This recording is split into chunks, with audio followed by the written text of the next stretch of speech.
Vamos a continuar en la página 734, inciso D, en el mundo nada se pierde, el guardián de la memoria. Básicamente ya nos estamos acercando a los últimos años de vida del padre Pavel, que de hecho terminaron con una muerte bastante ignominiosa. Fue fusilado en un completo anonimato y sus familiares perdieron contacto con él. No se sabe en realidad dónde quedó el cuerpo, lo mismo que muchos otros compañeros suyos, e incluso nunca se dijo a tiempo que el padre Pavel había sido fusilado. Pero lo fundamental es que ahora si recorremos algunas de las cartas que escribió estando preso en el Gulag, o sea, en estas cartas de la prisión, precisamente ya vemos la encarnación concreta de toda su enseñanza, o sea, su matesis, o sea, su praxis final. Entonces, ahí es a donde nos vamos a dirigir ya en esta ocasión. Y lo primero que vamos a hacer es acercarnos al misterio eucarístico de la muerte, ¿no? En la persona misma de Padre Pavel. Entonces, lo primero que tenemos aquí es el misterio eucarístico de la muerte.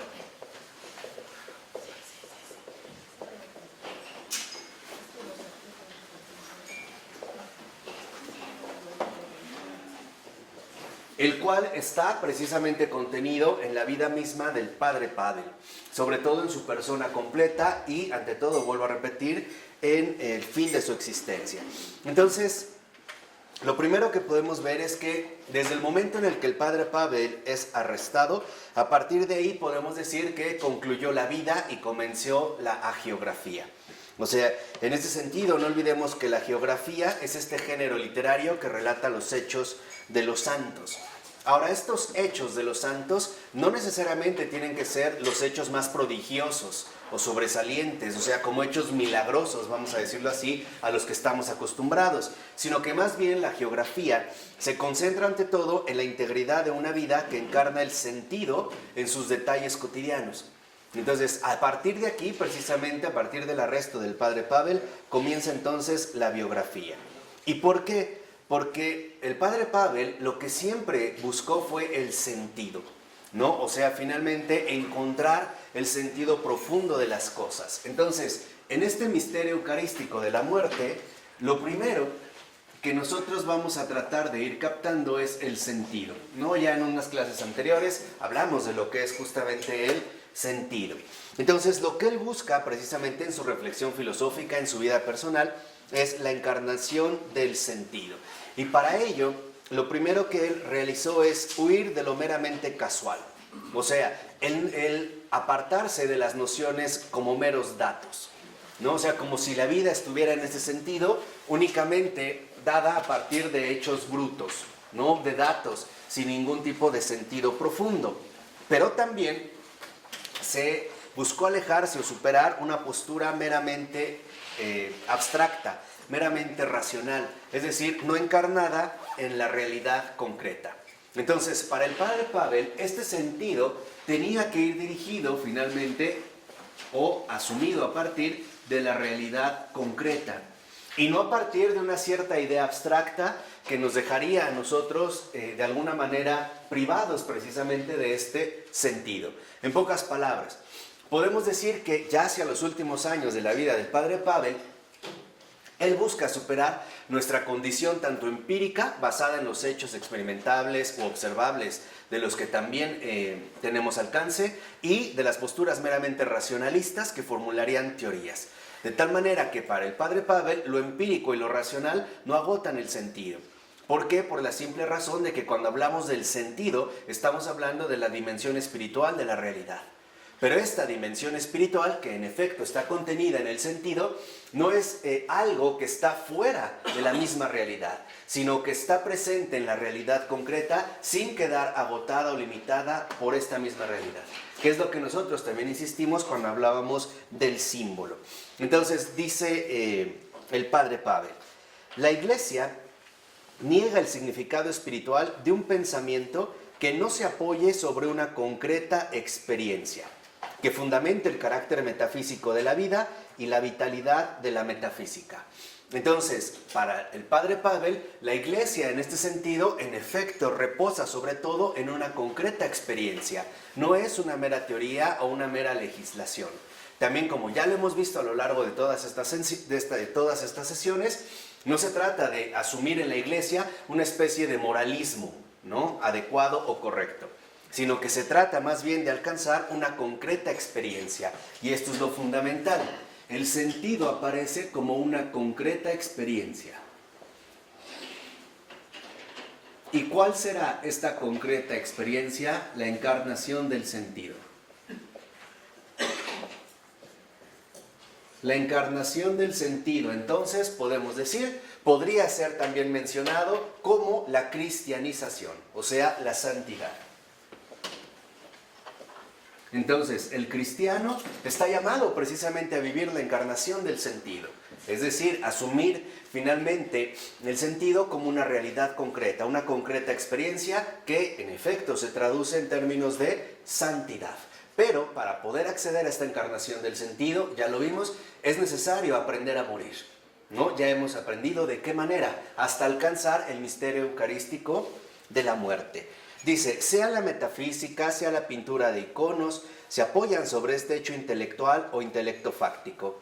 En la revelación de lo alto no existe nada que sea simplemente dado, que no esté compenetrado por un significado, como no existe tampoco nada que sea abstractamente edificante, sino que todo es significado encarnado y visibilidad inteligible, fundada sobre esta revelación. O sea, la metafísica cristiana no pierde nunca concreción. Y esto es algo fundamental que no podemos olvidar. Cuando hablamos de la realidad cristiana, siempre estamos hablando de una realidad concreta. Y en este sentido, el cristianismo, en efecto, es una encarnación del sentido. Es una concreta experiencia que para nada atenta contra nuestra propia realidad total, ¿no? Porque a veces es muy sencillo, y hoy en día creo que ese es uno de los graves problemas que tenemos, que asumimos un cristianismo desencarnado. ¿Qué es un cristianismo desencarnado? Un cristianismo que no está plenamente consciente del mundo en el cual está viviendo.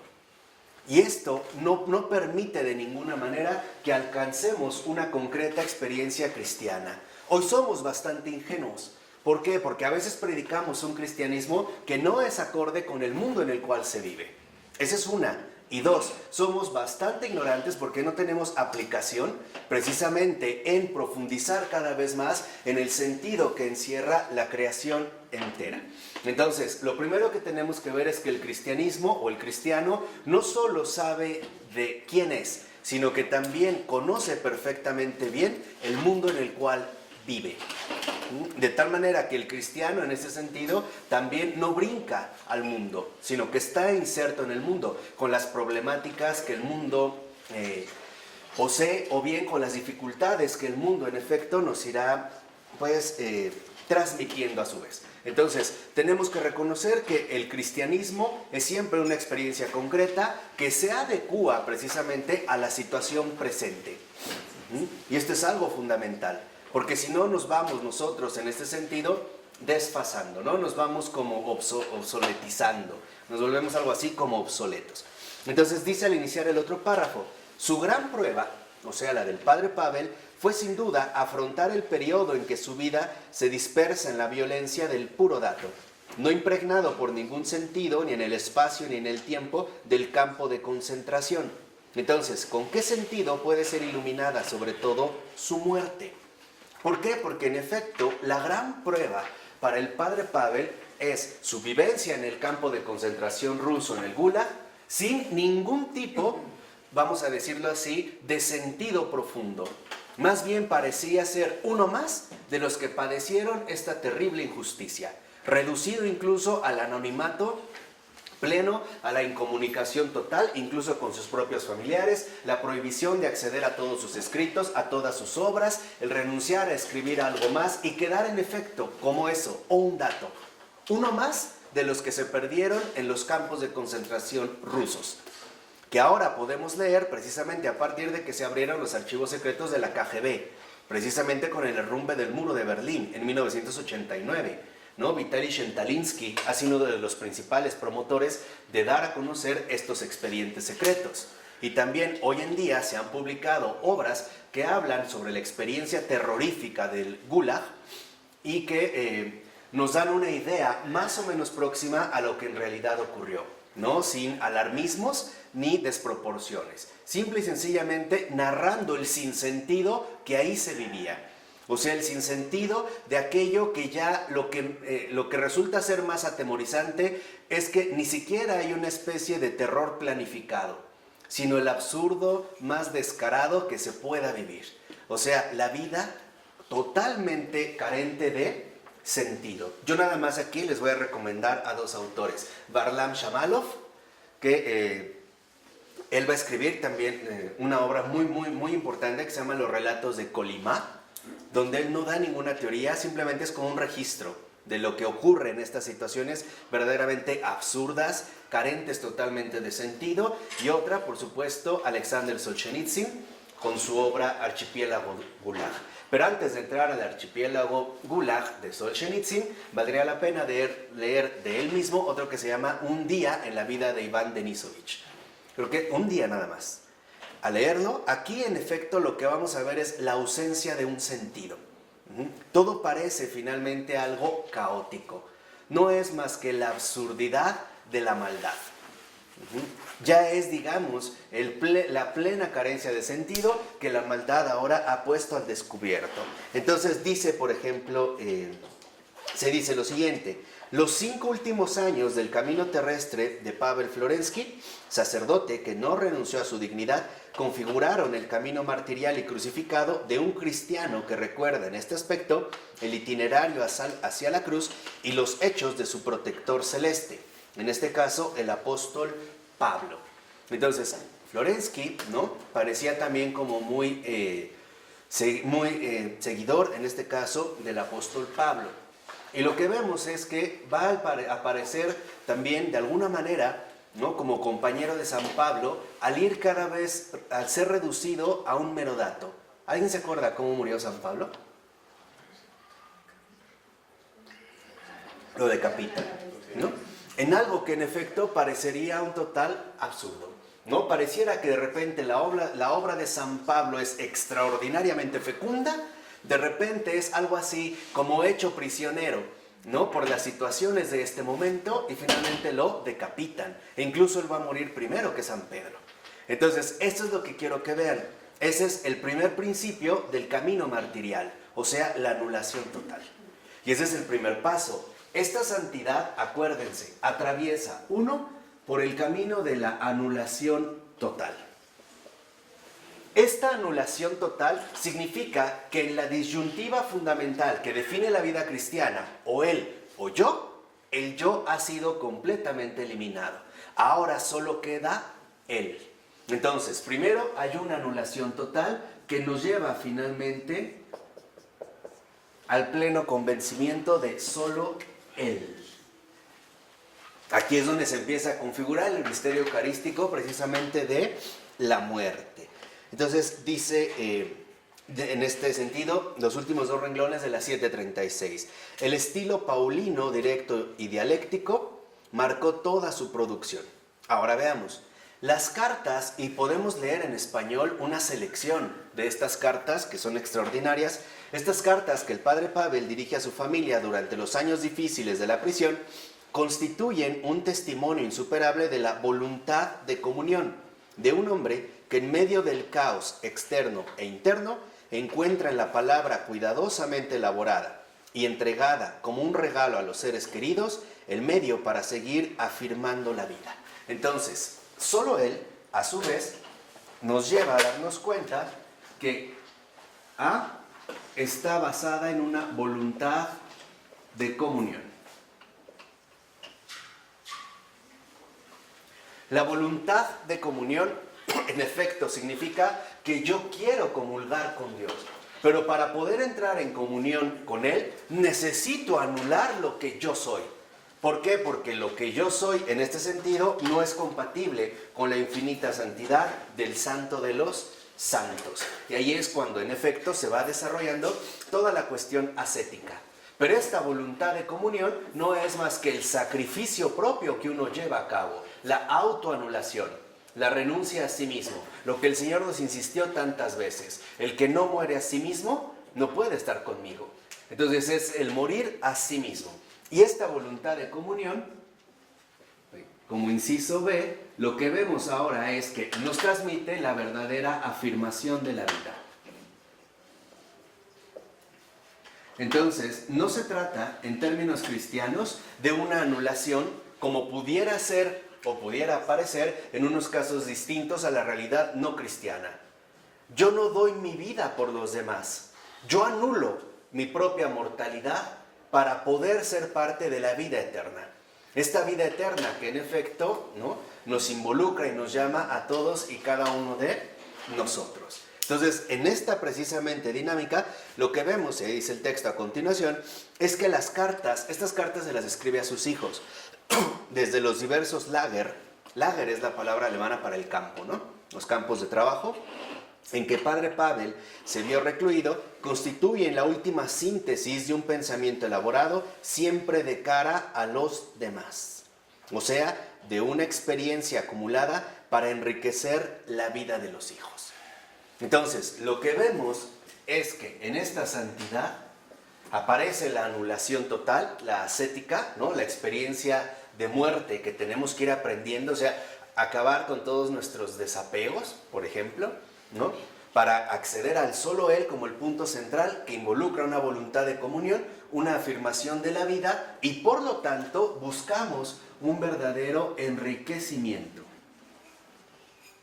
¿Cuál es el verdadero enriquecimiento que se va a obtener a partir de este gesto? Pues la paternidad espiritual. O sea, nos convertimos ahora en guías de los demás, precisamente como enviados directos del Señor Jesús. Entonces, esto nos lleva a una modificación radical de todo lo que somos. Aquí es donde aparecerá el testigo. ¿Por qué? Porque el testigo lo único que hace es dar testimonio del triunfo de Cristo en su propia vida. Y eso es el mártir. Martyrium viene de testimonio y es la palabra griega. Lo que pasa es que hoy hemos confundido demasiado las cosas y suponemos que el mártir es el que es matado o asesinado o el que sufre esta violencia. Hay martirios mucho más fuertes que el mero martirio físico.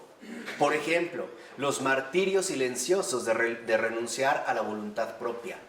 Eso es desgarrador y es mucho más difícil, y es lo que nos explicó el Padre Pavel páginas anteriores, que la simple muerte física.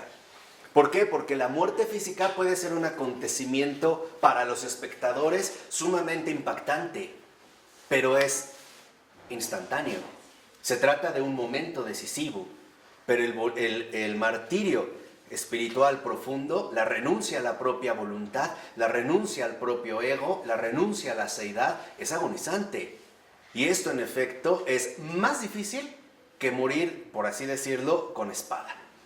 ¿Vamos? Entonces, este enriquecimiento nos va a aportar precisamente una paternidad espiritual, el enriquecimiento de los hijos. ¿Por qué? Porque en realidad este enriquecimiento corresponde al testimonio de un creyente. Eso es lo que nosotros aprendemos de los santos. Este testimonio de un creyente es su martirio. Les vuelvo a repetir, la palabra martyrium en griego literalmente significa testimonio. Es dar testimonio de mi vida creyente, ¿no? El testimonio de un creyente.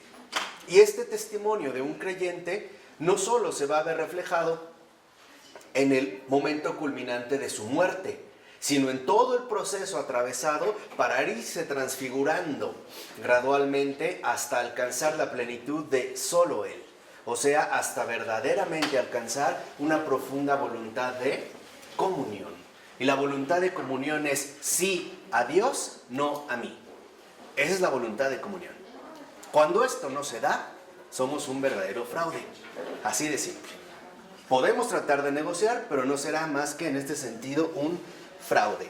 Por ello, ahora lo que podemos ver es que debido a la censura que se vive en el campo, las cartas que escribe el Padre Pavel no podían contener expresiones religiosas abiertas. ¿Por qué? Porque cualquier referencia explícita al ámbito religioso era simplemente censurado. O sea, esas cartas no llegaban a su destinatario. ¿no? Era prohibido hablar de religión. Acuérdense que el régimen comunista que se fue imponiendo cada vez más hasta configurar los soviets, las repúblicas socialistas soviéticas, se consideraban en principio ateas. Y aparte, enemigas de la religión cristiana, ¿no? Entonces, eso estaba prohibido. Pero, no obstante, Florensky sabe utilizar un lenguaje simbólico para transmitir los pensamientos más profundos. ¿Por qué? Si vemos en la página 112, y esto es muy importante, dice la 122, perdón, de la 736, nota 122, dice: en las cartas, el padre Pavel se esforzó por inculcar en los hijos y en los descendientes este pensamiento. Fíjense cuál es el pensamiento fundamental que el padre Pavel busca inculcar en sus hijos. Ahora, ¿quiénes son sus hijos? Todos los que lo leen. Ahí está el enriquecimiento de la paternidad espiritual. Por eso ahí vemos el testimonio del martirio. Cualquiera que lea estas cartas es su hijo, o sea, es su destinatario, ¿no? Entonces, el testimonio de un creyente, este martirio, no es un logro personal, sino que este martirio, ante todo, se extiende a la figura de un destinatario. Como creo que nos va a poder quedar muy muy claro al rato que hablemos sobre la Divina Misericordia. Veremos que para Santa Faustina lo que tiene son destinatarios, ¿no? O sea, podríamos decir, la misericordia en primer lugar no es para ella, es para los demás a través de ella, ¿no? Así como le dijo Jesús al final de sus días: ahora sí empezará tu misión. Entonces ahí es donde entran los destinatarios, o sea, esta cuestión del martirio. Entonces, ¿cuál es lo que busca? ¿Cuál es, digamos, la enseñanza fundamental que busca transmitirnos Pavel Florensky? 1. Cada creyente, o sea, cada cristiano, cada hijo espiritual, ha de entregar al mundo algo mejor de lo que dejaron en él todos sus antecesores. Si no, desperdiciamos nuestra vida. O sea, si cada uno de nosotros no entrega al mundo algo mejor de lo que ya encontró a través del esfuerzo de sus antecesores, fracasó. Así de sencillo. Y dice a continuación: solo entonces está justificada la existencia de una persona. Ese es, digamos, el testimonio fundamental a sus hijos. Si el creyente no entrega algo mejor al mundo de lo que él ya encontró, como el esfuerzo continuado de sus antecesores, simple y sencillamente su existencia fue un rotundo fracaso. O sea, su existencia no tiene justificación. Y ahí es donde empezamos ya a entender la noción fundamental del juicio. Ya desde aquí ya se puede ir evaluando. Ahí es donde entran los talentos. Los talentos se nos dieron para mejorar lo que nosotros hemos recibido. De tal manera que entonces se busca que este testimonio de un creyente para un destinatario se convierta, ¿no?, en una fuente viva de transmisión. O sea, de enriquecimiento complementario de unos con otros. Porque la evangelización no es trabajo de uno, es un trabajo en común. De hecho, esa es nuestra comunidad. Nuestra verdadera comunidad es la evangelización, en los modos en los cuales esta es que se vaya desarrollando. Entonces, si nosotros no fuimos capaces de dar al mundo algo mejor de lo que ya había, nuestra existencia no tiene justificación. O sea, finalmente, nuestra vida misma careció ¿de qué? De sentido. Si lo vemos, lo reafirma, por ejemplo, en la nota de la 137, en la 123, dice, fíjense, ¿y en qué consiste entregar algo mejor al mundo de lo que encontramos ya? Dice el propio Florensky: lo más importante que os pido es que os acordéis del Señor y caminéis ante Él. Entonces, para entregar algo mejor al mundo de lo que ya hay, lo que tenemos que hacer es conservar la memoria divina. O sea, acordarnos del Señor. Ese sería, en este caso, el primer paso. Dice: con esto he expresado todo lo que tengo que decir. Fíjense, toda la obra de Florensky, que es impactante, impresionante, y aquí no hemos visto ni un cuarto de su obra total, él la resume en esto: que os acordéis del Señor y caminéis ante Él. O sea, ¿qué quiere decir esto? Que pongamos a Dios en primer lugar en nuestras vidas, en todo. Eso es lo fundamental. Podríamos decir en este sentido, y ya lo vamos culminando, que en efecto si a mí me dijeran que tratara de reducir la filosofía del padre Pavel, podría decir es la filosofía del solo él. A partir de asumir las dificultades agónicas, tremendas, combatientes, que esto implica. O sea, la anulación de la aceidad. Entonces, en esta filosofía del solo él que elabora el padre Pavel, esta transmisión es no olvidar, y ahí es donde entra la memoria, que lo primero que tenemos que hacer es poner al Señor en primer lugar en nuestras vidas. Segunda, caminar delante de Él. O sea, finalmente en este sentido, ¿no? Caminar ante Él. ¿Qué quiere decir? ¿Qué quiere decir caminar ante Él? ¿Qué nos quiere decir el padre Pavel cuando nos dice que se acordéis del Señor y caminar ante Él? Que vivamos a la luz de la vida y la verdad. Y para esto, lo primero que hay que hacer es anular la mentira. Se los vuelvo a repetir, la mentira es inaceptable en la vida de un cristiano.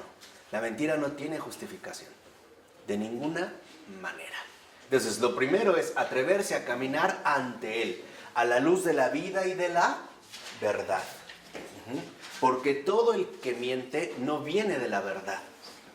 Así de sencillo, y es tiniebla.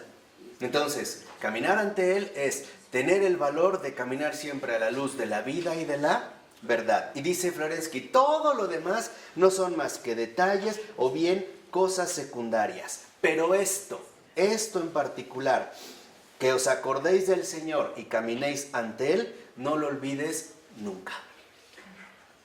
Todo lo demás, olvídalo. Olvídate de la aceidad, olvídate de las antinomias, olvídate de la razón crucificada, del culto, olvídate de todo. Olvídate del padre Pavel, pero de esto no lo olvides nunca. Que te acuerdes de caminar siempre ante el Señor y que te acordéis del Señor. O sea, finalmente tenerlo presente a Él como lo primero. Él es primero. Todo lo demás encontrará su lugar. Y el Señor nos lo dijo claramente. Quien ama, por ejemplo, más a su padre o a su madre, a su hijo, a su hija, a su esposa, no es digno de mí. ¿Y por qué? ¿Por qué el Señor ahí parece ser tan claro? ¿Por qué no es en este sentido digno de mí? Porque ese no es el testimonio de un creyente. Por eso. Sería de un seguidor, pero no de un creyente. Porque el creyente, en efecto, lo que va a hacer es vivir esto y no lo va a poder evitar. Pero recordar que en este martirio no solo se trata de que Él muere, se trata de que abre las vías para un destinatario. Y ahí es donde se continúa precisamente la transmisión. O sea, el fluir continuo y vivo de la gracia que salva a todos los hombres. ¿De acuerdo? Por ello, dice la 737 en el segundo párrafo, 4 renglones de que inició. En este sentido, podemos decir, los años de prisión recapitulan la vida y la obra enteras del padre Pavel, y el acto que concluye su vida es la voluntad, extendida durante todo este tiempo, de seguir entregando la palabra en el diálogo cordial, culminando así su vocación de granitel, o sea, guardián de la memoria para las generaciones futuras.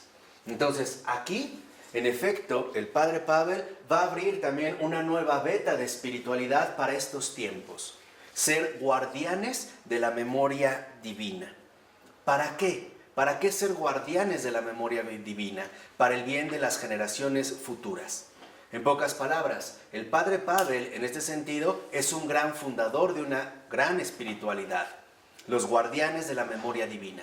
Aquellos que lo único que hacen es recordarle a las generaciones futuras lo único importante, que Dios sea lo primero.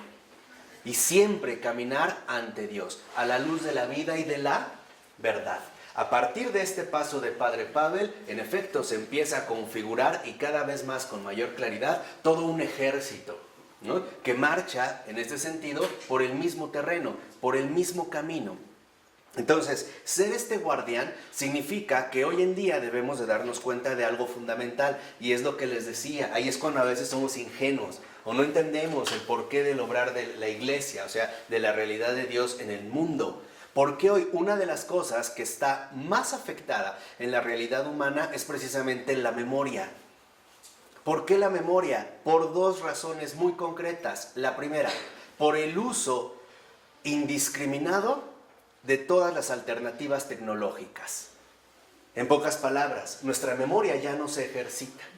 Nuestra memoria ha sido desplazada a un software, por utilizar esta palabra, externo, en el cual pareciera ser que ahora nosotros descargamos la responsabilidad de asumir este ejercicio de memoria. El ejemplo más común es el teléfono celular o el móvil. Cualquiera de nosotros en promedio traerá de 30 a 50 teléfonos guardados, pero no se sabe más de 2. Muchos ni siquiera el suyo. De tal manera que si se les pierde el telefonito, se les acabó el mundo. O si entra en colapso su computadora y perdieron sus archivos, se les acabó absolutamente todo. Ese es el primer punto. Y el segundo, porque no entendemos o somos ciegos, por eso les decía, hay que leer bien los signos de los tiempos, no entendemos el bombardeo que lleva finalmente a doblegar nuestra memoria. Ejemplo muy sencillo. La cantidad de información que podemos recibir en un día nos abruma y por lo tanto ni siquiera tenemos tiempo de alcanzar a configurar un verdadero conocimiento sólido. De hecho, las informaciones que hoy recibimos tienen 2 características fundamentales. Primera, impacto máximo. Ejemplo, explotó una bomba en Japón. ¡Pum! Nos impactó. Pero el siguiente ingrediente es obsolencia inmediata. Que así como te impactó, así se te ¿qué? Se te olvide. Pasó. Entonces, justo por la pérdida de la memoria es que aparece este gran guardián llamado Pavel Florensky. Por eso, en efecto, Pavel Florensky es el gran defensor de la memoria y sobre todo de la memoria divina.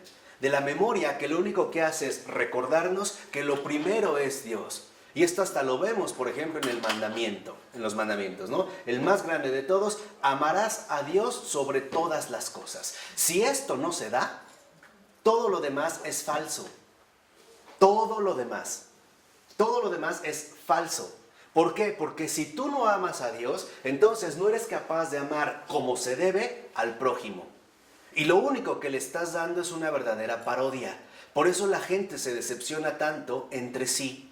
Porque esperamos más del amor y lo único con lo que nos encontramos es con, finalmente, ¿no?, situaciones que nos llevan a sentir un vacío e incluso una profunda decepción. Hoy por ello vemos por eso tal cantidad de divorcios, tal cantidad de conflictos, reproches, separaciones, guerras, etcétera, etcétera, etcétera.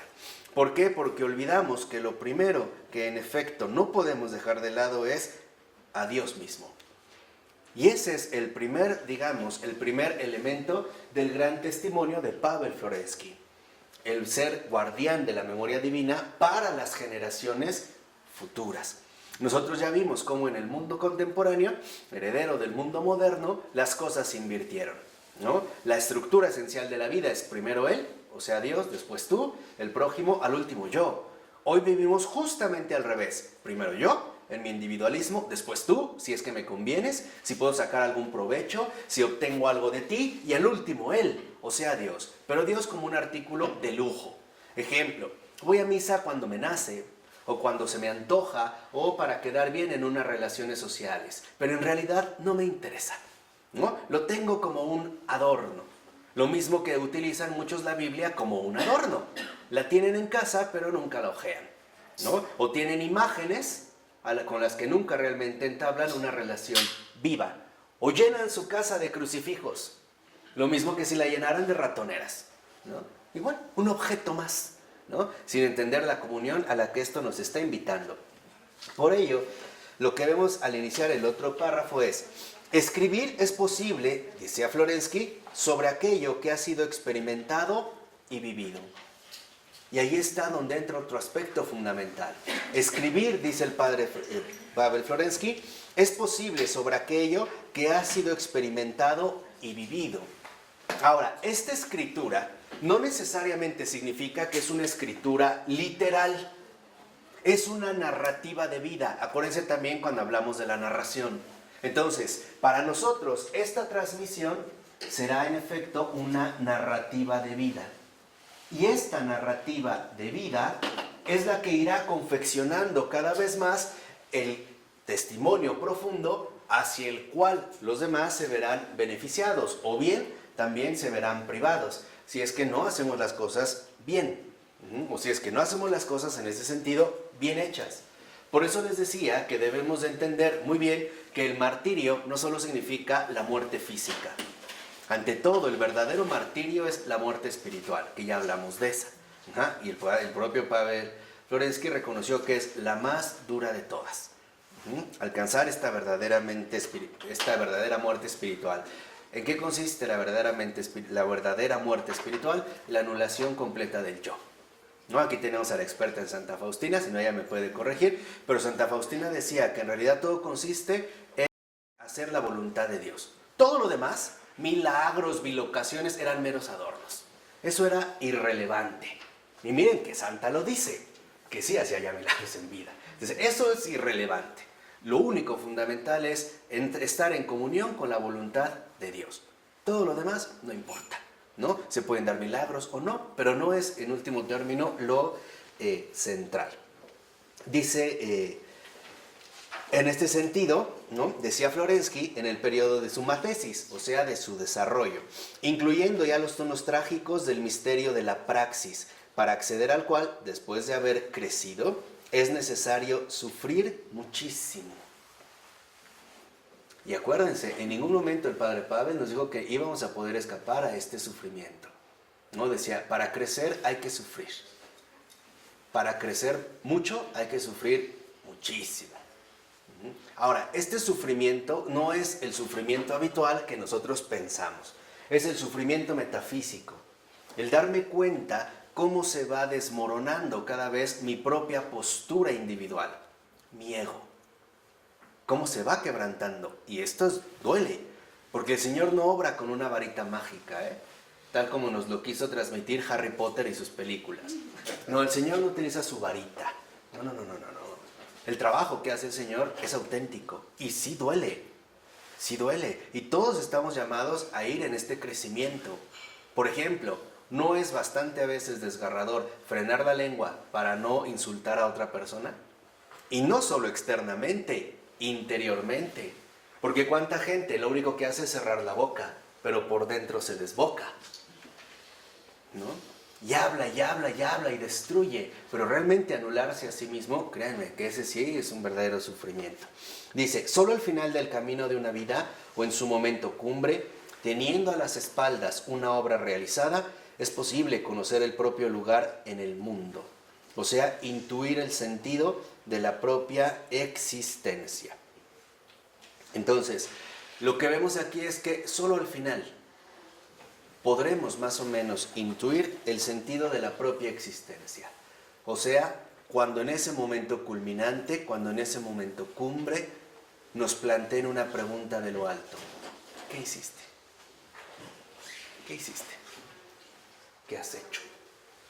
Todos tendremos que responder, No crean que es tan sencillo. Decir, pásale, te esperaba, ahí está tu salón VIP, tal y como lo pediste. ¿Te gusta el terciopelo, no? Pásale, te forramos los sillones. No, yo les decía, Dios no es en ese sentido un juego, sino que involucra y que nosotros reconozcamos también la exigencia que esto conlleva, ¿no? La exigencia precisamente del ser cristiano. Entonces vean, por ejemplo, si nos vamos a la página 738, en la nota 127, unos 6, 7 renglones de que inició, dice el texto, para que vean cómo habla de esta libertad espiritual. En el año 1934 le escribe una carta a su hija Olga y le dice Olga, en 1934 en Skoborodino, en uno de los intervalos para la comida, le interrogué sobre los padres espirituales, pidiéndole quién me podía aconsejar para mi camino. Fíjense, le dice, bueno, ¿quién me puede aconsejar para mi camino? Él me dijo, fíjense, vean lo que dice el Padre Pablo.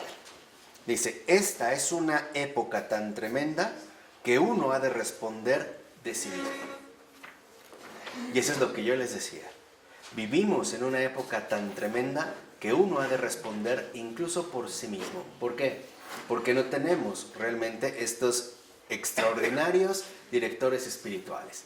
Y se los dije, no los tenemos por dos razones. Porque no hay un verdadero compromiso con Jesús y dos, porque no oramos para que los haya. Porque tampoco nos interesa. Simple y sencillamente la razón es muy sencilla, porque las almas no nos interesan. No estamos involucrados con el anhelo fundamental del corazón de Jesús. Lo único que nos interesa es nuestra propia reputación, nuestros propios intereses, el cumplimiento de mis sueños. Pero simple y sencillamente, ¿no?, las otras almas no nos importan. Y entonces dice Olga, ¿por qué has dejado de ser sacerdote? O sea, al haber sido recluido, ¿no?, al haber entrado al campo. Y le dice, él se sintió como sacudido por un temblor y me respondió que en primer lugar no había renegado nunca de su sacerdocio y de su hábito talar, y que en segundo lugar, durante toda la vida había procurado ejercitar el ministerio sacerdotal, pero que, por el encadenarse de tantas adversidades, no siempre lo había logrado según su propia voluntad. Dice el padre Pavel, yo he comprendido que es solo la escucha de la voz de Dios lo que debo seguir. Entonces, aquí ya vemos todavía un paso más. Ya ni siquiera se va a ver reflejado el seguimiento a Dios en estos momentos extraordinarios, en estos momentos culminantes, en estos momentos cumbres, por el cumplimiento de una determinada voluntad que se manifiesta claramente, sino solamente escuchar la voz de Dios. Es un poco como Moisés. Moisés acompañó al pueblo una vez que salió de Babilonia. ¿Cuánto tiempo? 40 años. Al final vio la tierra prometida, pero no entró. Él no entró. No era su misión. Era conducir y justamente ahí quedarse en el qué, en el umbral. En pocas palabras, ¿por qué me detuve en esta cita? Para que vean incluso cómo aquí es ya tal el martirio, el testimonio de un creyente, ¿no?, que asume, que encarna el propio Pavel Florensky, que ya ni siquiera puede hacer la voluntad de Dios como a él le hubiera gustado. Por ejemplo, ejerciendo el sacerdocio, que era algo que en realidad amaba profundamente.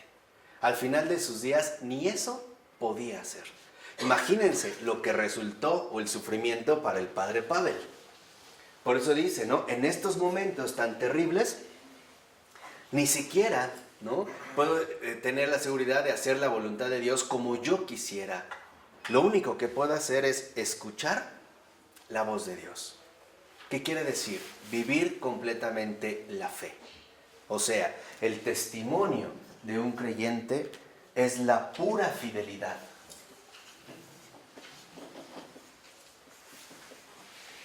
Pasa un poco también como con Beethoven, ¿no? En esta fidelidad también es un profundo creyente, ¿no?, donde curiosamente alcanza sus más grandes composiciones al perder el oído. Y la razón es muy sencilla y Beethoven lo comprendió. Era la única manera en la que podía escuchar a Dios.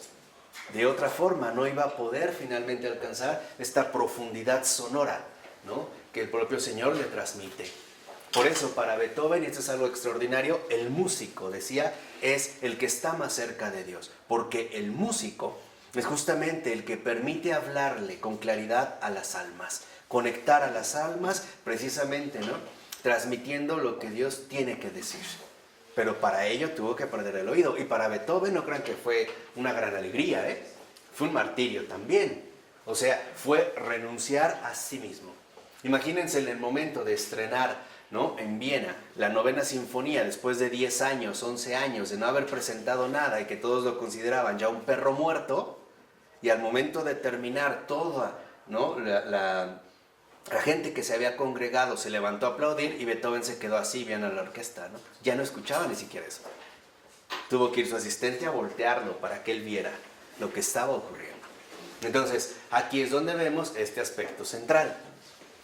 O sea, finalmente, ¿hacia dónde es que nosotros nos vamos a dirigir? Habrá un momento en el que no hay más que una pura fidelidad, ¿no? Porque a veces cuando nosotros decimos que estamos haciendo la voluntad de Dios, y es verdad, la hacemos, pero empezamos a desarrollar un apego desordenado hacia este cumplimiento. O sea, me siento ya como muy cómodo haciendo lo que hago. ¿Por qué? Porque el amor propio se empieza nuevamente a colar. Y como sé que lo estoy haciendo y además lo estoy haciendo bien, es probable que entonces Dios ya no esté al centro, sino que empezaré poco a poco a calcular los éxitos de la obra que estoy realizando. Por ejemplo, en un blog, a través de la cantidad de visitas que tengo, ¿no? O a través de la cantidad de público que reúno, o a través de los auditorios que se llenan, o de la propaganda que esto ha recibido, ¿no? ¿Cómo se manejan precisamente en el marketing los asuntos del mundo, ¿no? Entonces, ahí también se van a romper precisamente estos criterios. Vean lo que dice el padre Pavel en la página 739, que es una cita muy hermosa. Dice, y parece que nos está hablando a nosotros, ¿no? Que somos sus hijos. Dice, quisiera dejaros en herencia un nombre y una conciencia honorable, porque vuestro Padre ha trabajado toda la vida desinteresadamente, sin pensar en las consecuencias personales de su trabajo. ¿Qué quiere decir? Para el padre Pavel nunca estuvo, digamos, nunca tuvo como una prioridad el buscar de qué manera él se podía haber beneficiado. Y no solo en términos económicos, bastaba con la fama, o el honor que esto iba a traer, ¿no? O el reconocimiento, o la vanagloria. Dice, pero precisamente por causa de mi desinterés he debido privaros de la comodidad que tienen los otros, de las diversiones que son naturales a vuestra edad, e incluso de mi cercanía con vosotros. ¿Qué quiere decir? Que justo por seguir a Cristo seriamente, y justo por vivir este desinterés, él no pudo ocuparse como lo hubiera hecho cualquier otro padre, para darle las mayores comodidades a sus hijos, para ofrecerles finalmente incluso las diversiones que serían naturales. ¿Qué quiere decir? Que incluso aquí también el padre Pavel, en este seguimiento a Cristo, tuvo que renunciar a las propias complacencias. Esa es la pura fidelidad. Aquí es donde entra la pura fidelidad. Es este desinterés el que lo lleva finalmente a no haberse enriquecido ilícitamente. Porque padre Pavel pudo haber renegado de su condición cristiana y de sacerdote y volverse de manera bastante sencilla, aunque bastante embustera, un miembro muy sobresaliente del Soviet. Y hubiera vivido muy bien, pero a costa de traicionar la verdad. Y aquí es donde padre Pavel dijo no. Ahí es ya donde desde el principio el padre Pavel se opone. Dice, en estos momentos me entristece el que de todos mis sufrimientos vosotros hoy no saquéis ningún provecho. No recibáis ni siquiera lo que recibe la mayoría de los muchachos, incluso si sus padres han vivido para sí mismos. Es este desinterés pleno el que ha motivado al padre Pavel que incluso en estos últimos años de su vida no tenga absolutamente nada que ofrecer a sus propios hijos, ¿no?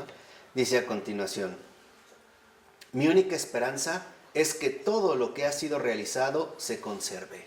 De alguna manera desconocida para mí, espero, recibiréis al final una compensación por todo aquello de lo que los he privado, queridos míos. En pocas palabras, esta pura fidelidad también lleva al padre Pavel a reconocer que justo por este seguimiento ha tenido que privar a los demás, especialmente a sus hijos, de aquello que usualmente nosotros creeríamos lo más importante, ¿no? Sobre todo el sustento, la compañía, etc. Dice, pero que al final se les compensará. ¿Qué quiere decir? Que incluso esta compensación ya Florensky no la asume como algo que a él le toca, sino que la deja en manos ¿qué? De Dios. Aquí es donde vemos este paso finalmente también a seguir. Recuerdo también una vez en una anécdota con el padre Pío que lo fue a ver su papá y le dijo, préstame dinero. Y dijo, no tengo. Oye, pero si tu papá, no tengo dinero. Y aquí es donde vemos, o sea, ¿en dónde es que nosotros estamos colocando nuestro testimonio? ¿Qué es lo que estamos dando? Porque aquí hay hoy en día, en los días contemporáneos, hay una especie de eclipse extraño. Eclipsamos la manifestación de Dios con nuestro propio protagonismo. Porque lo que damos es lo que está a nuestro alcance, no lo que seríamos incapaces de ofrecer a los demás. O sea, el testimonio de Dios vivo. Podemos ser grandes personas, buenísimas personas, pero eso no es comparable con ser cristiano. ¿Por qué? Porque el ser cristiano no da lo suyo, da lo que ha recibido de Dios. Y esa es la gran diferencia. Esta es la gran diferencia entre una vida auténticamente cristiana y una vida de una persona meramente religiosa. Entonces, ¿en dónde es que está colocado nuestro corazón? ¿Cuáles son nuestras preocupaciones? A veces quizá esto nos llevará a no podernos dar ciertos lujos que creeríamos normales, y de hecho son normales. Pero acuérdense que Dios no es un normal cualquiera. Basta verlo en el sagrario para que vean, díganme si no está verdaderamente loco. En este sentido, rebasar nuestros moldes usuales. Dice a continuación, si no fuese por vosotros, callaría. Lo peor que me ha tocado en suerte es la interrupción del trabajo y prácticamente la destrucción de la experiencia de toda una vida, que solo ahora ha llegado a su madurez y podría dar verdaderos frutos. Fíjense, en el momento en el que en efecto Florensky reconoce que ha llegado a su mejor momento, o sea, lo que escribió no estuvo en su mejor momento, ahora estaría en su mejor momento, ya no puede trabajar, ya no puede escribir, ya no puede ofrecer absolutamente ¿qué? Nada más. Y esto es para que algo quede claro. Solo él. ¿Sí lo ven? ¿Sí va quedando claro este nivel? ¿No? Dice, de todo esto no me lamentaría siquiera si no fuese por vosotros. ¿Por qué? Insiste, no me quejaría si no fuese por ustedes, por mis hijos. Porque el padre Pavel en este momento sabe que sus hijos no están preparados para comprender algo así. Aún no han crecido lo suficiente en términos humanos y espirituales como para comprender algo así. Dice, si la sociedad no tiene necesidad de los frutos del trabajo de toda mi vida, que se prive de ellos. Entonces, si no los quiere tomar en cuenta la sociedad, no importa. Pero el problema es quién resulta más castigado, yo o la sociedad. ¿Por qué? Por el hecho de que no doy todo aquello que podría dar. El padre Pavel sabe que en estas alturas de su vida él podría dar todavía muchísimo que más, pero ya no puede. ¿Cómo? Ya no le está permitido. ¿Puedes explicar esto? ¿Sí? O sea, el padre Pavel finalmente sabe que en este momento de su vida, que ha alcanzado su auténtica madurez, podría dar todavía muchísimo más. Más, o sea, él ya alcanzó un nivel tanto intelectual, espiritual, emocional, que podría dar todavía obras infinitamente mayores de lo que ha hecho. Pero el Señor ya no se lo permite. O sea, en pocas palabras, es como saber que a lo largo de toda una vida nos hemos convertido en los nadadores más expertos del mundo. E incluso podríamos inventar un nuevo estilo de nado y estamos frente al mar, pero no se nos permite arrojarlos. Pero ahí está. Ya está todo. Ahí es para que vean, ese es el martirio, ¿eh? Ahí empieza el martirio. Es para que vean que no es nada más de la noche a la mañana, vente, vamos a fusilar, ok, ya me morí. No es así. Lleva todo un proceso muchísimo más complejo. Bueno, pero el tema dice, en el mundo nada se pierde. Sí. O sea, Aquí dice, y sin embargo, me pesa no poderos comunicar mi experiencia. O sea, ¿ustedes creen también que el padre Pavel no sufría precisamente por esta limitación? Sí, claro.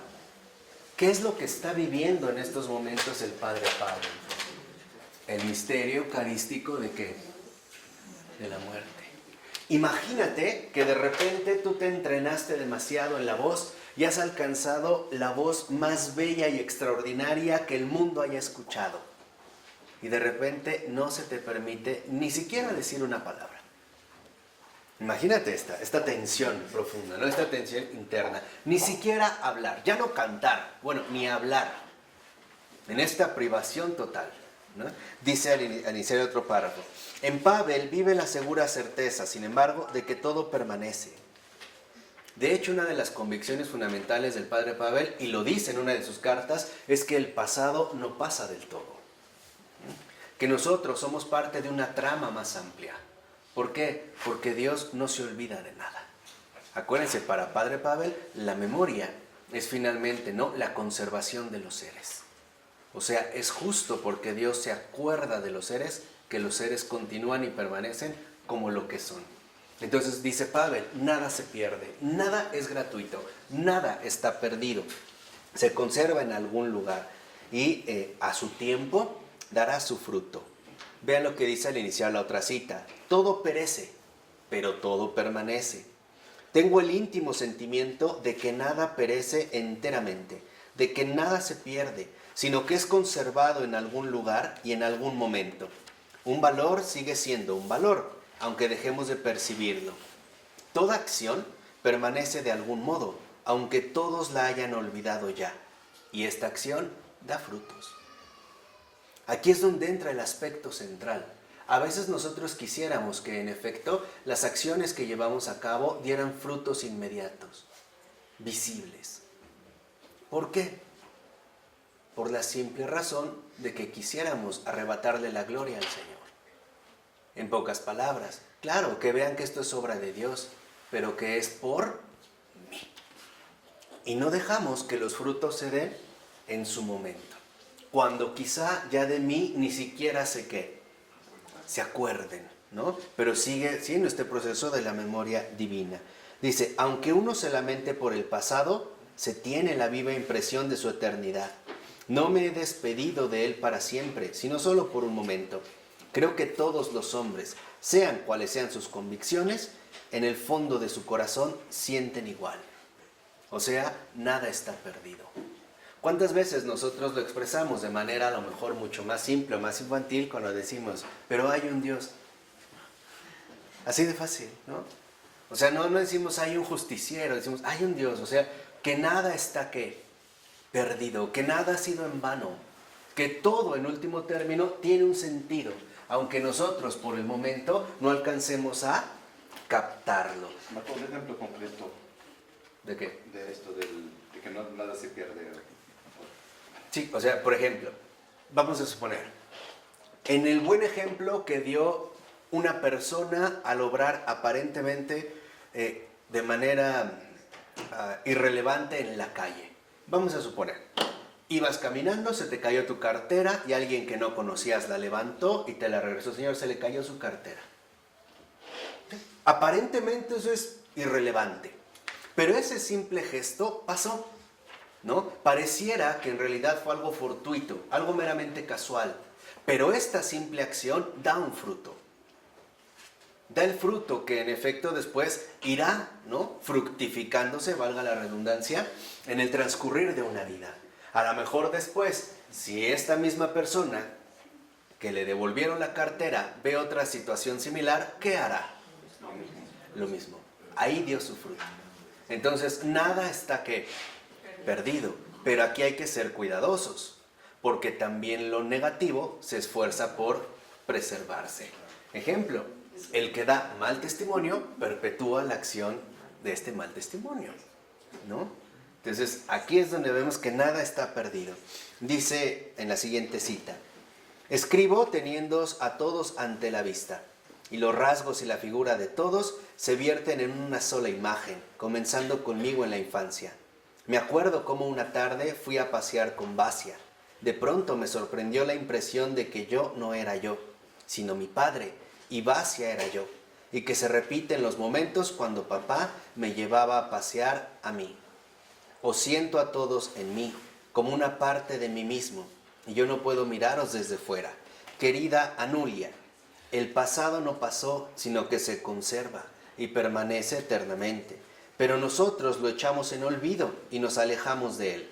Y después, en determinadas circunstancias, se nos revela de nuevo, como un eterno presente, como escribía un poeta del siglo XVII.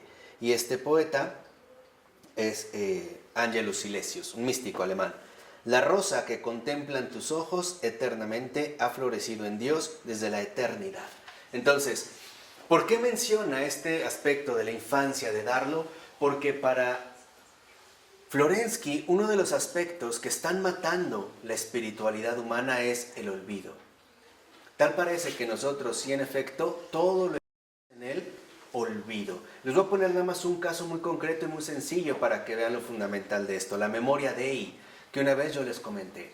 En todos y cada uno de los que estamos aquí reunidos, el Señor en algún momento de nuestras vidas se ha manifestado con toda claridad, de una o de otra manera, sacándonos de un problema, ayudándonos en una dificultad, ¿no?, alegrándonos el día, aparentemente sin saber por qué. el hacernos sentir incluso magnánimos, o el sentir esta ternura, esta dulzura, el disfrutar de un sol cálido en la espalda, el extasiarse con el mar. Todas estas no son más que caricias que el Señor nos da, y nos da diariamente.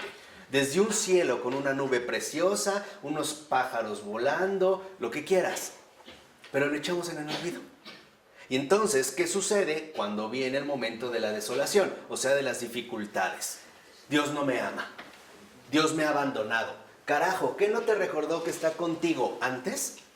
Esto no es porque Dios te olvidó. Es porque tú echaste al olvido todo lo que Él te dio.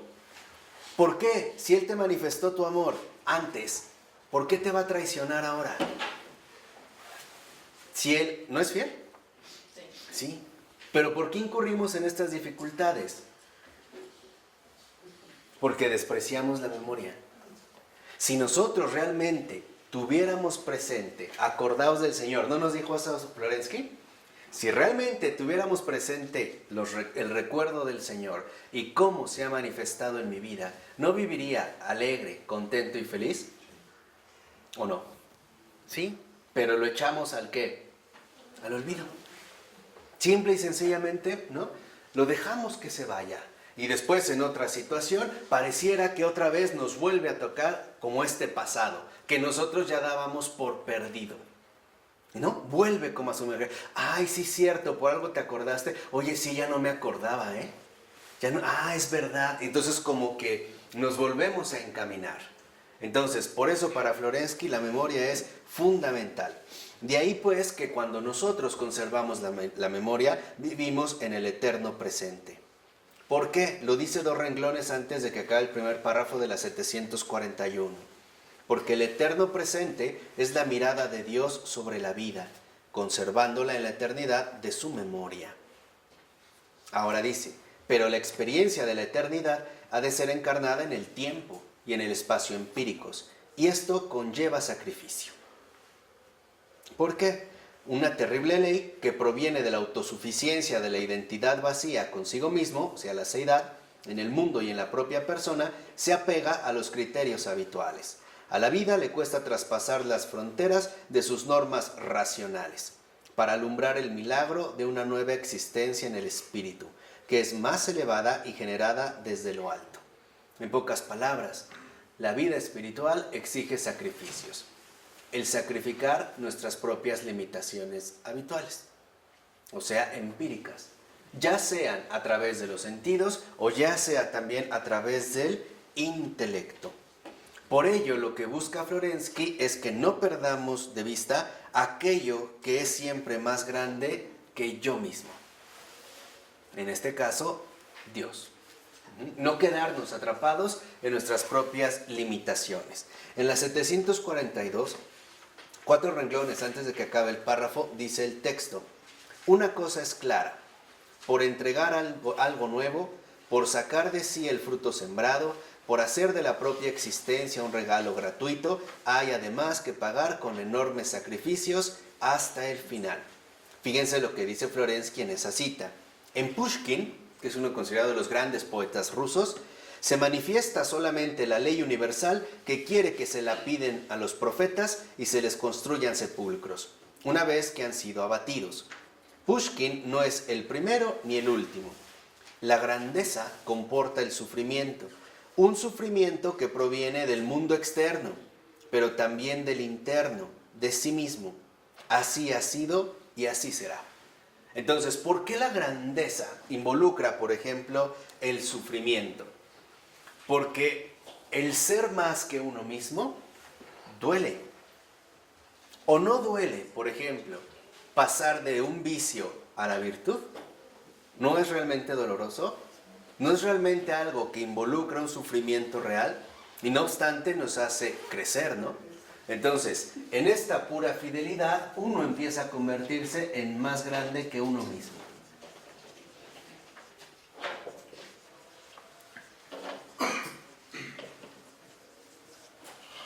Aquí empezamos finalmente a ir creciendo. Y esto involucra sufrir. ¿O no es doloroso, les vuelvo a repetir, frenar la mirada? Frenar la lengua o desviar la mirada de algo que me está finalmente llenando de autocomplacencia en ese tipo de situaciones. O llevarme mis deliciosos dulces que me trajeron de Pakistán, un tal olor, y tenerlo aquí y dejarlo. No es sencillo. En ese sentido es a lo que se refiere precisamente Florensky como grandeza.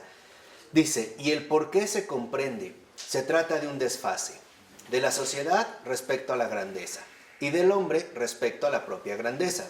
Es un crecimiento desigual, no adecuado, mientras que la grandeza consiste justamente en distinguirse de las características medias de la sociedad y de la propia estructura, en la medida en que ésta pertenece a la sociedad. Pero nosotros no nos contentamos con responder a la pregunta ¿por qué? Y queremos saber con qué finalidad, por el bien de qué cosa. Entonces, lo que vemos aquí es que en los cuestionamientos finalmente no solo involucran el qué, sino el para qué. Entonces, el más grande que uno mismo no es más que la finalidad de la vida. Ser más grande que uno mismo es la finalidad de la vida. ¿Qué quiere decir? Que la única finalidad de la vida es solo Él, que es justamente con lo que habíamos comenzado al inicio. ¿Vamos bien? ¿No se han perdido?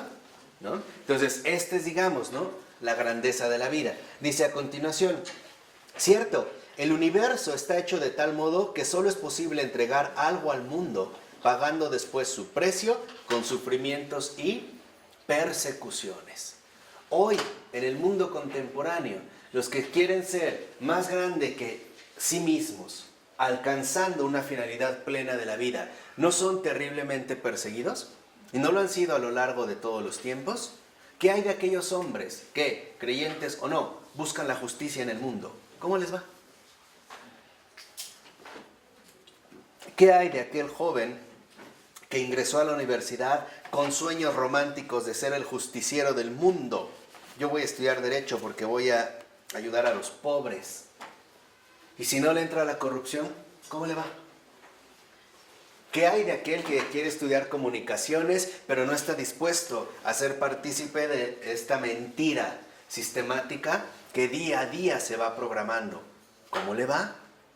Bueno, vayámonos más sencillo. ¿Cómo le va a esta muchachita que no acepta tener relaciones con el novio hasta el momento del matrimonio? Díganme si no va a sufrir. Díganme si no incluso no va a sufrir un verdadero rechazo, una incomprensión y cualquier tipo de astucia para que finalmente renuncie a la búsqueda de esta grandeza, diciéndole, ay, eso ya pasó, estamos en otros tiempos, eso ya no es importante, mira, nos amamos, nos queremos, somos muy open mind. O sea, finalmente no somos un mundo que parece invitarnos cada día a la decadencia. ¿O no?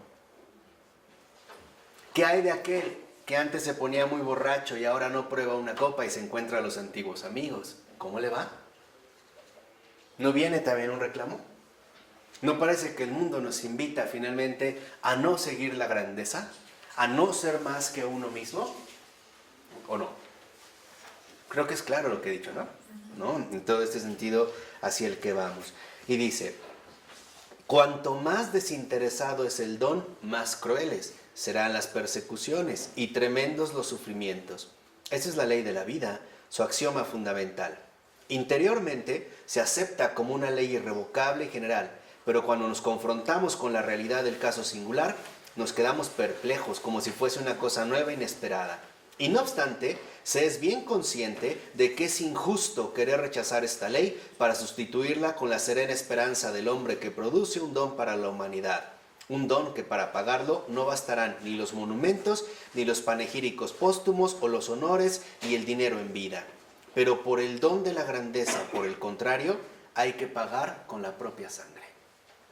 Entonces, esta finalidad de la vida, la grandeza, tiene un precio. Y este precio es la sangre. O sea, finalmente, ¿no?, ser, en este sentido, aniquilado. Aniquilado por la sociedad que precisamente nos rodea. ¿A cuántos periodistas no han matado por tratar de vivir esta grandeza? O al menos hacerlo en el intento. ¿O no? ¿Cuántos muchachos, incluso que ni siquiera conocemos? ¿Cuántos muchachos también no son destruidos a través del bullying por intentar encarnar esta finalidad de la vida, el don de la grandeza? Porque esta grandeza no es un ímpetu humano, es un don. Acuérdense, yo nada más ya estoy resumiendo porque ya estamos acabando el texto, pero acuérdense que el padre Pavel Florensky nos dijo, si tú ves bien las cosas te darás cuenta de algo central, tú no eres así. Tú no fuiste llamado a esto. Se te dio un don de ¿qué? De grandeza. Pero hoy en día también se nos ha hecho muy cómodo decir que como el mundo es corrupto, pues nosotros también vamos a ser corruptos. Como la gente miente, nosotros también vamos a mentir. Y en último término, ¿por qué? Porque somos del mundo, no de Cristo. Porque no estamos dispuestos a derramar la sangre. ¿Qué quiere decir? No estamos dispuestos a dar la vida por la verdad y la justicia. En pocas palabras, porque somos cómplices del miedo y por lo tanto de la mediocridad que nos impide dar testimonio de este don de grandeza. Y como diría el santo cura de Ars, por ese maldito respeto humano que hace que tantos hombres se pierdan. ¿Cuántas veces tenemos la necesidad de manifestar este don de grandeza, pero por quedar bien con los demás me quedo callado? O digo que sí a algo que sé perfectamente bien que es no. O al revés, digo no cuando en realidad sé perfectamente bien que es sí. Porque algo es un hecho. Este don de grandeza comporta o conlleva tres aspectos. El primero, desprecio. El segundo, burla. Y el tercero, cuando se manifiesta este don de grandeza, el desprecio, la burla y el desprestigio. Y eso no nos gusta, nos aterra. Ay, no, es que estaba mal, pero bueno, pues es que yo mejor no dije nada, no me meto. Yo respeto, es cobardía. Pues somos una cultura de la cobardía. Ah, pero para que no se oiga feo, mejor le llamamos tolerancia. No es que soy tolerante, cada quien su vida, ¿no? Cada quien que se coma la mierda que quiera, ¿no? Está bien, ¿no? Su vida, si es lo que decide, está bien, ¿no? Por eso les decía, por eso el Señor nos animó, no tengan miedo, ánimo, no tengan miedo. Yo he vencido al mundo. Y ahí es donde se juega precisamente esta disyuntiva. Dice, por su parte, la sociedad hace de todo para impedir que estos dones les sean regalados. Ninguno de los grandes hombres ha podido nunca dar todo aquello de lo que era capaz. Siempre ha conseguido impedírselo quien estaba a su alrededor. Entonces, lo que vemos es que incluso nuestra sociedad no fomenta el don de la grandeza, sino que más bien procura impedirlo a toda costa. Es decir, el hombre no da realmente todo lo que era capaz. ¿Por qué? Porque los demás no se lo permitieron. Dice a continuación, y si no han llegado a impedírselo con violencias y persecuciones, se han insinuado con adulaciones y con promesas, intentando corromperlo y seducirlo. ¿Y cuántas veces nos sucede así? Por ejemplo, dentro de este desprecio y burla, lo único que entonces vamos a ver son dos cosas. Una, seducción. Si no lo pueden por la fuerza, pues lo van a hacer de manera sutil, a través de la seducción. Y segunda, la corrupción. No, mira, tú tienes el don como de la palabra, tú no deberías de estar perdiendo tu tiempo aquí en este grupito. Mejor vete a dar grandes clases, funda tu secta, haz un grupo enorme, grandísimo, ¿no? Que tenga un impacto majestuoso en la vida de muchas almas, ¿no? Realízalo. O sea, siempre sobresalir. Siempre buscar precisamente sobresalir. Y cuando no se logra interrumpir este don de grandeza con la violencia, se va a hacer a través de la seducción. Dice, ninguno de ellos ha seguido un camino llano, lleno de apoyos y sin obstáculos. A todos les han sido puestos los bastones entre las ruedas, en el intento de frenar su movimiento. Por el contrario, fíjense, los mediocres han prosperado siempre. Esos sí prosperan. al grado que hoy decimos, cualquiera puede ser presidente. En cualquier país. No crean que eso es solo un caso mexicano. En cualquier país. Ahora cualquiera puede llegar a ser presidente. Cualquiera puede llegar a ser un artista famoso. Una top model. Cualquiera, ¿no? Los mediocres siempre han prosperado. Y ese es precisamente, ¿no?, el modelo que nosotros intentamos seguir. Y dice, ¿por qué? Porque los que siempre han plagiado, los ambiciosos, son los que han prosperado. O sea, aquellos que finalmente renuncian al don de grandeza, ¿qué les espera?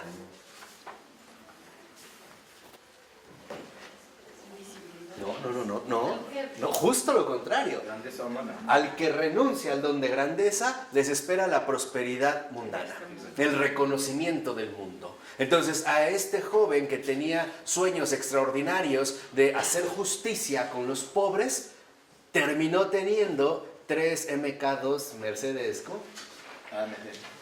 AMG, ¿no? 3 de distintos colores o del mismo color, nada más le cambió el color del volante, ¿no? Para que contrastara con el sol, a la puerta de su casa, porque bueno, si es que o le entras o le entras. Un mediocre cualquiera. Uno más. Y el presidente no puede ir a misa, por ejemplo. No, porque hay cosas más importantes, ¿no? Son cosas más relevantes. Entonces, aquí es donde nosotros estamos llamados a hacer una determinada evaluación. ¿Qué es lo que realmente buscamos? ¿El reconocimiento de los demás o bien el seguimiento de Cristo? Aquí es donde iría precisamente un criterio fundamental. Y dice, pero esta gente manipula y simula lo que es grande según los gustos y los cálculos egoístas de la sociedad. Entonces, lo que vemos es que a este don de grandeza se le opone el egoísmo. Y la razón es muy sencilla. Porque el don de grandeza consiste en renunciar a mí por algo infinitamente más grande. Tan grande como solo Él es capaz de manifestarlo. O sea, renunciar a mí por Dios, para que sea Él lo primero y lo que realmente se manifiesta. En nuestra sociedad no es así. En nuestra sociedad justamente lo que se busca es que no sea Él el primero, sino que en nuestros cálculos egoístas siempre se busque el reconocimiento. Por eso se habla de la vana gloria. Por eso los mediocres son los que prosperan. ¿Cuántos no obtienen puestos laborales debido a las relaciones sexuales que tienen, implícitas o explícitamente? A veces, para que una persona obtenga un puesto o incluso un ascenso, que hoy en día es más difícil porque las estructuras laborales son bastante inseguras, ¿cuántas cosas no se tienen que hacer? ¿Cuántas humillaciones a veces no hay que soportar para ser un artista reconocido, para ser un artista importante? Por ello, lo último que creo que es importante darse cuenta es el misterio eucarístico de la muerte involucra finalmente vencer el egoísmo. Y este será un proceso que tarde o temprano estamos llamados a atravesar. Lo mejor es irlo aprendiendo ya aquí, y no que todo nos sea arrebatado en el momento menos esperado. Probablemente cuando nos sintamos mucho más seguros. ¿De acuerdo? En nombre del Padre, del Hijo y del Espíritu Santo. Amén.